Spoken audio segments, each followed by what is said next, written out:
X square plus y square minus 4x minus 4y plus 8 equal to 0 হলে x minus Y কত হবে সেটা বলতে হবে।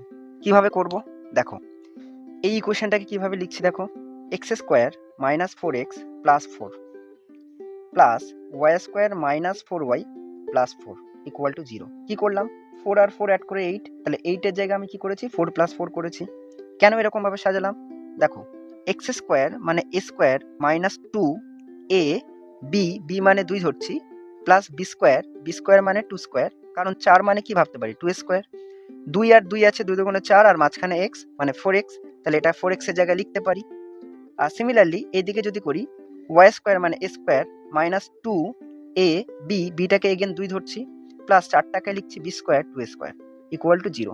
এখান থেকে এই পর্যন্ত এ মাইনাস বি হোল স্কোয়ারের ফর্মুলা পড়লো, এখান থেকে এই পর্যন্ত এ মাইনাস বি হোল স্কোয়ারের ফর্মুলা পড়লো।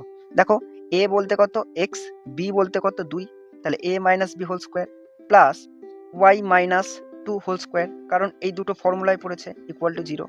এবার একটু মন দিয়ে দেখো, একটা স্কোয়ার আরও একটা স্কোয়ার দুটোকে যদি যোগ করি 0 কখন আসা পসিবল, 0 কখন হয় একটা মাইনাস যদি হয় আর একটা প্লাস যদি হয় তারপরে 0 আসে, কিন্তু স্কোয়ারে যদি মাইনাস থাকে সেটা প্লাস হয়ে যায়, তাহলে প্লাস আর প্লাস করে কোনোদিন 0 আসা পসিবল না। কখন 0 আসবে দেখো, এই স্কোয়ারটা যেটা আছে এর ভ্যালু যদি 0 হয় আর এটার ভ্যালুও যদি 0 হয় তারপরেই 0 আসা পসিবল।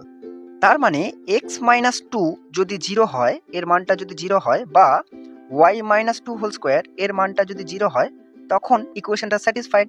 মানে এক্স মাইনাস 2 কত হচ্ছে 0, কারণ স্কোয়ারটা ওপারে গেলে 0 হয়ে গেল, মাইনাস 2টা ওপারে গেলে প্লাস 2, মানে এক্স এর মান আমরা পেলাম 2।